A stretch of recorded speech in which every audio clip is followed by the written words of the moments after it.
All right, so here's what we're going to talk about today. Do you know? Tell me. Good, because I'm going Tell to. I'm going to. All right, so we've got the 5 things that we're going to address here. I think this is really, really important because we're talking about things not to do at a networking event. So how to avoid inappropriate topics when you're in a professional networking situation. 5 taboo topics to steer away from. Believe it or not, people jump right into them. What do you do if somebody went there? Pro tips, and then we're going to end with your 3 action items. That's right.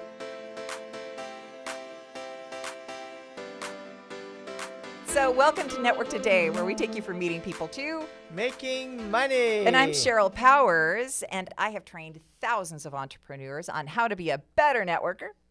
And I'm Rob Bliss, and I am passionate about teaching new networking tips and tactics. All right, so here we go. Have you ever been to a networking event where things just went awry? Absolutely. I mean, there's been several instances, Sheryl, where I've had to actually put my hands over my ears and not hear just can't believe what's going on. And the other thing, I've just had to kind of do an about turn and get the heck out of there. Exit, stage left. Really? Somehow I suffer through it. I just sit there and watch the train wreck. Oh, So man, if somebody is in a situation like that, how do they avoid that situation? Either the conversation or avoid it altogether. I mean, other than bailing like you do. Yeah, I mean, I guess I was a chick and I bailed. But, I think number one is just be listening. Don't participate in the conversation at all. Otherwise, I think you're going to get drawn in and trapped. Well, there you go. I was actually reading an article on this today, and it had to do with as you become more skilled, learn how to steer that conversation to something positive. It's going to happen. Somebody will try to trap you. I think that's really important to have an ear out for that. And we're going to talk about the topics that you're like, okay, I hear that happening. We're going to jump right to the real positive stuff because it can go negative really fast, especially in today's nutty environment. Right. And everybody's got an opinion on something. Yes. You're from Canada, you don't, but the rest of us Americans do. But I think also too is that because of the networking groups that we go to, Sheryl, that we know most of the people there. We've got a good relationship, so we're able to kind of interject and, like you said, steer that conversation in another direction. That's right. And as I was thinking about this, I thought that is precisely why some of us run into problems is because familiarity breeds contempt, right? So when we hang around people too much, then we can find ourselves in a contemptuous spot. So here's a really great article, and this is from Inc. So this is titled Networking 101, What Not to Say and Definitely Avoid. All right, number 1. Here we go. Drum roll, please. Polarizing views about race, religion, and politics. It is so hard to, and I've run into conversations where I really want to have a discussion about that, and then I have to stop myself, because I want to voice my opinion. Right.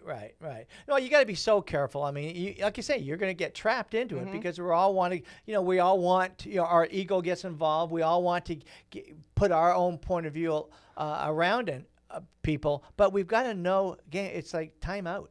Yeah. Time out. Yeah. I had a situation too where somebody was, I had a great meeting with this particular person who then ended up sending me information afterward that really meant something to me, but I should have cautioned the person that I introduced that person to, right? So there's another introduction that I made to that person, and they got that follow-up information and were offended. And so what we don't find offensive, some people do. Yeah. So, well, it's how well we know people, and that's where we got to be careful. And you really got to be able to set the boundaries when we're talking to people about sensitive topics. Yeah. Now, number 2, personal issues that are weighing us down. Ooh, yes. Boy, some people just open the closet. That's right. How are you today, Rob? I've had the worst day of my life. But I got the worst phone call from a customer. I had a networker that screwed me on this deal. I mean, oh my gosh. Open the door.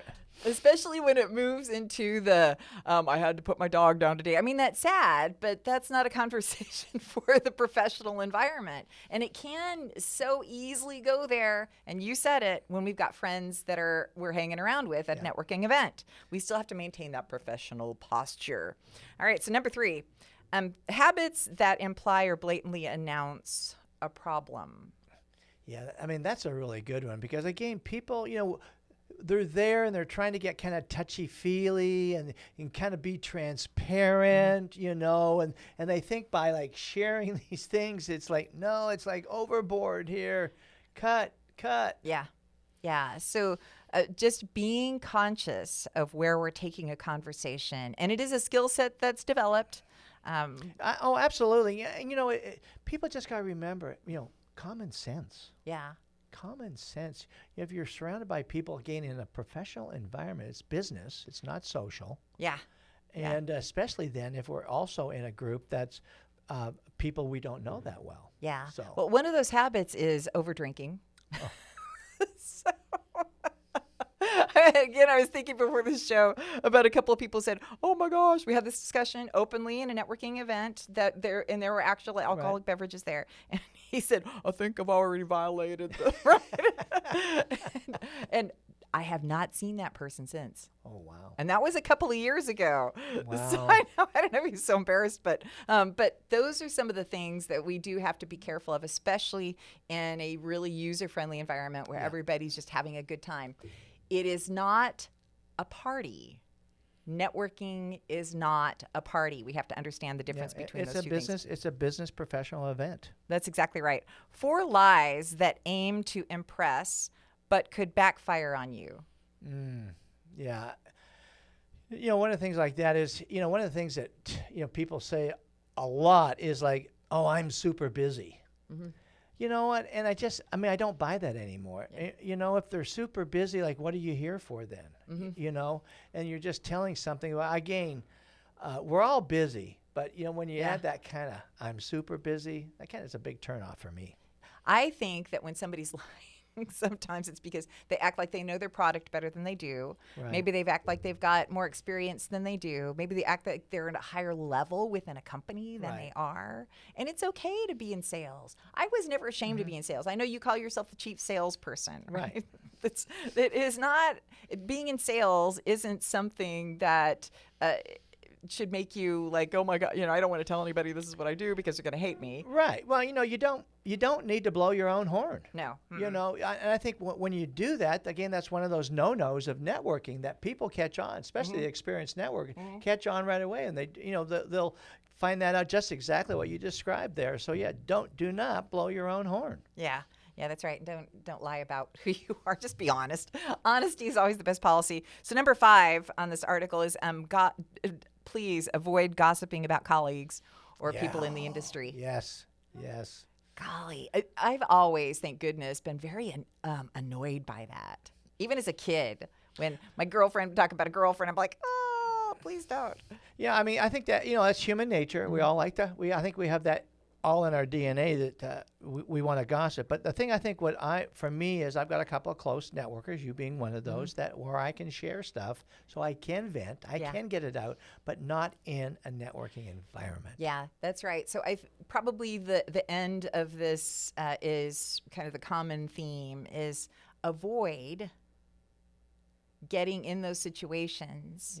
Right, where you're unprofessional in your posture. Right. So if we can always maintain that professional posture, and even if we find ourselves moving into that, way too friendly, let's kind of get back. Right. It's easier. It's better to err on the side of professional posture than Right. Exactly. So here, that leads into, before we get to your 3 action items, which are always grand little nuggets, I want to give a couple of pro tips, and these are things based on what you and I had discussed. Okay. So keeping alcohol to a minimum. I love my wine. As a matter of fact, remember I started the Thirsty Networker, right? So where thirst comes first. I miss the Thirsty Networker. I do too.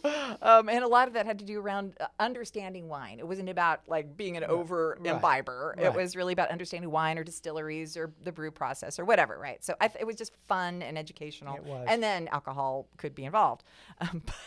But you really had to be careful and manage it masterfully. Otherwise, you find yourself in trouble. So when in doubt, a drink, a glass of water, try to keep it to one an hour and then move into another one, right? So Absolutely. Keeping personal opinions to a minimum. Yes. Even if it has to do with, while we're talking, so this is a personal thing that I hear come up too often, are people commenting on people's clothing. And it could be in a positive way, but then it can lead to what? A negative. A negative side, yeah. Right? So it's like, oh my gosh, you always dress so great. I love that jacket and your little scarf or whatever. And then somebody says, oh, I hate that. Like, you know what I mean? So keeping those personal things, really try to gloss over things and move through them quickly. But when we dwell on, skirt length or, dang, do you always have to wear those clodhoppers or? I think, Cheryl, what's happened there is, people just are not prepared having the right questions. And so that when they see something like you mentioned earlier, kind of going south, they can redirect the conversation if they have a good, powerful question. Yeah, that's exactly right. You can't go wrong. So avoiding conversations, and this is a great point that you're making. Avoiding conversations can happen if you learn how to have questions, right? Yeah. Hey, so by the way, remember you were telling me about, and all of a sudden you steered the conversation away from that very taboo topic. Right. So turn that frown upside down, even when you don't feel like it. Yes. That's a pro tip. So there's so many times that I'm tired and all I want to do is just like, blah. Right. It's all going to be out there, right? Which is the wrong thing to do. Yeah. So fake it till you make it. Yep, absolutely. When you smile, are you better? Absolutely. Even when you don't feel like smiling. Even right? when I don't feel like smiling. Okay, so turn the frown upside down and be honest while avoiding TMI. I don't want to hear all about it. Maybe later on over coffee someday when we're just hanging out and not networking, but this is a professional environment. Yeah. Let's stay away from the TMI stuff. Yeah, absolutely. Okay. So your 3 action items, sir. Okay. Number 1, again, these are all pretty simple. They're all common sense. Number 1, think before you speak. Too many times we just jump right in there. And to me, it's kind of take a step back. Yeah. And then think about that.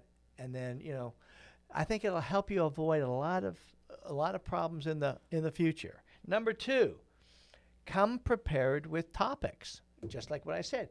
Great point. Have questions. Have topics that you can slip in when you need to redirect the conversation. And number 3 is be a person of integrity. So I think we talked about that a few episodes back. And I think in knowing your core values as a person, and your integrity level of how you want to be perceived and who, not how you want to be perceived, but who you are, who your identity is. And then I think when you keep that framework, you're going to help yourself avoid some of the mistakes that you've talked about here today. So we in just a couple of seconds, would you help me understand what a situation would look like if integrity weren't involved? When you're saying maintain your integrity, so therefore don't do this thing that would be unintegrous. What's the word there? I don't know what that word That was a good attempt there. I like that. All right.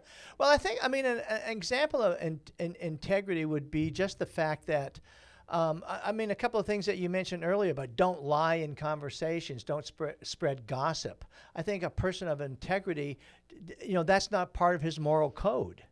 And so he doesn't get trapped by that that person understands that those things are wrong, they're bad, and that as a person of integrity, I'm not going to go there. Yeah, so I'm going to extend this comment and leave with this particular situation.